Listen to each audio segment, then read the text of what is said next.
Assalamualaikum warahmatullahi wabarakatuh. Waalaikumsalam warahmatullahi wabarakatuh, Pak Randi. Selamat siang Bu Karoma. Selamat siang. Bagaimana kabarnya hari ini Bu Karoma? Alhamdulillah baik, Pak. Baik Dan ya. tidak hari ini nggak kejar-kejaran dengan waktu karena anak-anak nggak les. Oke, alhamdulillah. Iya. Sedikit ini Bu, apa yang saya bisa bantu ini Bu? Eh, apa ya, Pak? Kira-kira untuk pembelajaran yang akan saya kembangkan, Pak, Oh, di jenengan sekolahan ini kami. ada masalah berarti. Ada masalah dengan Jadi ada sedikit pembelajaran di sekolah. eh, apa ya, Pak? Mungkin kekurangan atau apa? Jadi metode mungkin ya. Maksudnya apa ya? Untuk anak-anak itu bisa menghafal surat-surat pendek, Pak. Oh, gitu. Ya, Terus karena kira-kira apa rencana pembelajaran yang akan ya, jenengan jadi kembangkan itu? rencana yang akan saya kembangkan itu yaitu dengan tahfidz, Pak, menghafal surat-surat pendek karena emang di sekolahan kami itu sudah kita sepakati jadi lulusan dari sekolahan kami yaitu yang pertama brand-nya itu ya, Pak, adalah anak itu bisa menghafalkan setengah juz amal. Jadi surat An-Nas sampai surat Ad-Duha dan alhamdulillah sekolahan kami sudah berjalan kurang lebih baru 2 tahun ini bisa eee, target itu dari surat An-Nas sampai Ad-Duha bagi anak-anak yang sekolahnya 2 tahun seperti itu, Pak. Itu berarti dari TK sampai TK kecil ke TK besar ya itu Bu udah Iya, mulai itu kalau yang full dari An-Nas sampai Ad-Duha. hmm, Gitu, iya ya, ya. Pak. Terus apa tujuan pembelajaran yang ingin Bu Karomah kembangkan? Iya, ya tujuannya yaitu diantaranya satu ya, Pak, menurut saya itu menyiapkan peserta didik untuk bisa menghafal surat-surat pendek dari sedini mungkin ya, Pak. Dan anak-anak itu bisa mempelajari dan mengamalkan nilai-nilai yang terkandung dalam Al-Qur'an seperti itu. Terus menjadikan anak itu menjadi pribadi anak yang baik, anak yang sholih ya. Terus juga melatih konsentrasi anak juga, Pak. Jadi dalam menghafal itu anak juga harus konsentrasi saat saat guru itu membacakan. Misalkan kalau di sekolahan kami itu setiap hari 1 ayat gitu kan. Jadi 1 ayat pertama itu guru mengulas 5 kali. Jadi ayat 1 misalkan surat An-Nas. Nah, qul a'udzu birabbin nas.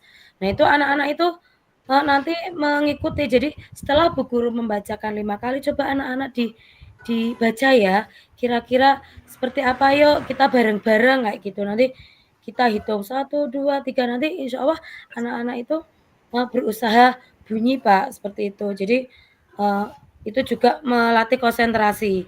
Terus juga membentuk anak itu berkarakter Islami dan bertakwa kepada Tuhan Yang Maha Esa. Itu mungkin tujuan pembelajaran yang akan saya kembangkan di sekolah kami. Iya, soalnya itu ya Bu melatih anak untuk konsentrasi itu sangat susah ya, apalagi Iya untuk betul, Pak, anak-anak apalagi tingkat TK anak-anak ya. TK yang mungkin harus dengan metodenya dengan adanya bermain seperti itu. Oke. Kemudian ini Bu ada nggak tantangan dari pembelajaran yang akan jenengan lakukan di sekolah jenengan itu Bu? Biasanya kan ada ya, ada Iya, tantangan ya. Apa itu tantangan yang Iya, sangat tantangannya yaitu yang pertama itu Pak Ogi, mungkin apa ini, melatih fokus anak ya. Karena kalau semisal anak itu tidak bisa fokus, kemungkinan itu akan kesulitan anak untuk menghafal karena, eee, apa namanya, menghafal surat itu kan harus dengan duduk dan melihat. Jadi biasanya anak itu untuk duduk fokus. Saya biasanya sebelum misalkan untuk memfokuskan anak dengan tepuk kayak gitu ya, Pak, tepuk. Jadi nanti anak biar fokus dulu. Nah, nanti baru kita mulai. Kalau misalkan ada anak yang mungkin ngobrol, jadi nanti coba kita biasanya, "Coba pegang hidung." Nah, nanti kan anak yang tadinya ngobrol akan, berusaha fokus seperti itu. Terus selanjutnya mungkin, memahami apa namanya ya, Pak, kosakata atau mungkin, gaya bahasa Al-Qur'an itu juga kita memerlukan ekstra, Pak, terutama itu bagi anak-anak yang pemula. Kelompok A itu butuh butuh benar-benar apa namanya, Pak, eee, niat ekstra ya, Pak, ekstra, benar-benar ekstra untuk mengajari anak itu bisa menghafal satu ayat saja itu juga kadang sehari kadang kita tidak apa namanya, tidak tidak masih kurang gitu, Pak. Jadi kadang ya kita sampai bisa dua dua hari seperti itu. Terus mungkin, tantangan yang selanjutnya yaitu mengajari tajwidnya, Pak. Jadi mengajari tajwid agar tajwidnya itu benar, baik ya, tidak ada kesalahan. Karena kalau misalkan tajwidnya itu mungkin sudah salah, otomatis makna ayat itu juga salah, kayak gitu, Pak. Jadi emang benar. mengajari tajwid itu juga sangat penting, apalagi dari anak usia dini itu emang benar-benar harus harus benar, Pak, karena biasanya anak-anak kadang kalau mengucapkan bismillah saja kadang tidak bismillah, tapi bismillah gitu loh, Pak. Jadi Ya, emang benar. benar-benar kita itu, bagaimana sih biar anak itu membacanya itu, menghafalnya itu dengan tajwid yang benar. Terus selanjutnya juga itu motivasi, Pak. Motivasi itu adalah kunci ya, Pak, kunci keberhasilan. Jadi motivasi anak itu, untuk bisa menghafalkan dan apa namanya, kita juga saling komunikasi juga ya, kolaborasi dengan orang tua, seperti itu.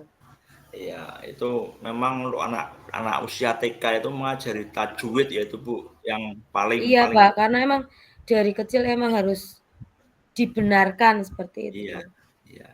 Oke, selanjutnya Bu, untuk melakukan itu semua jenengan sudah punya strategi belum ya? Iya, Terus strategi ya, Pak. Oke, strateginya itu apa itu Bu, biar iya. pembelajaran tersebut berhasil? Strateginya yang pertama itu adalah niat, Pak. Niat ya? Niat niat itu, apa ya, yang paling utama ya, Pak. Ikhlas ikhlas untuk bisa, apa namanya, mengikuti, apa namanya, kegiatan menghafal seperti itu. Dan, eee, strategi di sekolahan kami itu, kita mengajari anak untuk menghafal Al-Qur'an itu dengan menggunakan metode UMI, Pak. Karena menurut Umi ya? saya iya, UMI. Jadi menurut saya itu metode UMI itu sangat memudahkan anak untuk menghafal. Karena metode UMI itu, apa ya, Pak, dengan menghafalnya itu ada nada dan intonasinya, Pak, tidak hanya sekedar qul a'udzu birabbin nas, malikin nas, itu tidak. Tadi ada nadanya. Jadi kayak apa ya, kalau misalkan kita mengajarkan apa dengan lagu kan anak-anak lebih cepat sih, Pak. Iya, betul. Iya, seperti itu, Pak. Terus, kadang juga saya itu mungkin kadang anak ada rasa bosan juga ya, Pak. Kadang saya juga menontonkan, apa namanya, video video, eee, tentang menghafal Al-Qur'an surat apa namanya, juz amma itu dengan, metode Umi. Jadi ada gambar-gambar itu anak-anak kan akan senang ya, Pak, juga me-refresh anak juga dengan melihat video tapi dengan menghafal seperti itu. Motivasi juga dari orang tua untuk di rumah bisa mengajari menghafalkan, seperti itu. Oke, berarti intinya dari strategi itu jenengan juga harus bisa memahami gaya belajar anak ya, Bu, Iya, ya. Biar tidak apa ya, tidak salah itu. iya, Kemudian juga apa ya, selalu memperhatikan kekurangan-kekurangan dari anak-anak tersebut saat iya, melakukan membaca itu iya, tadi ya, betul Bu, ya. betul, Pak Randi. Kemudian Bu, untuk harapan ya, setiap orang kan pasti ingin punya harapan ya, harapan agar pembelajarannya itu berhasil. Nah, itu harapan jenengan itu apa itu, Bu?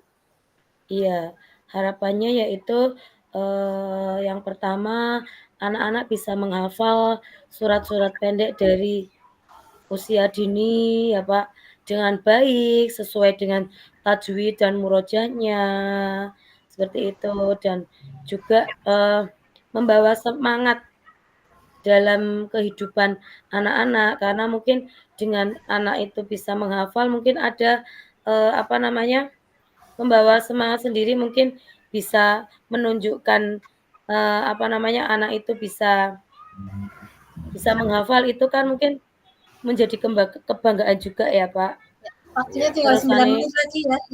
membantu anak Bisa juga, untuk mengisi eee, lembar refleksi. mendapatkan kebaikan, keberkahan dari Masih ada Allah, 9 seperti menit itu, untuk Pak. mengisi lembar refleksi.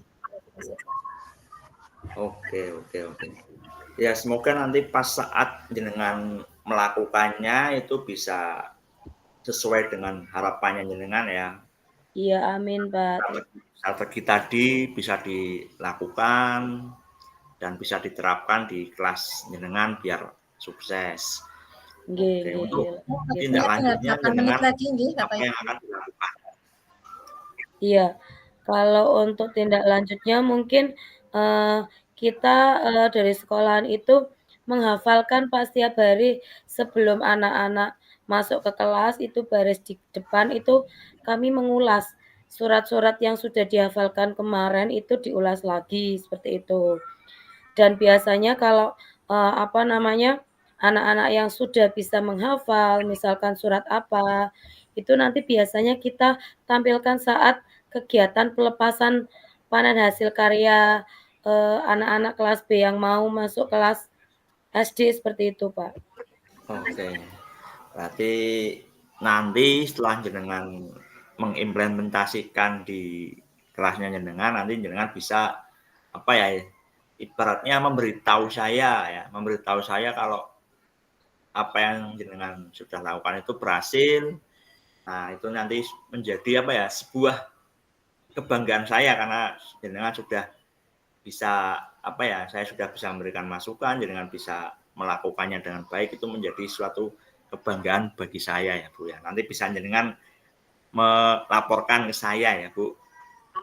Iya, oke, Pak.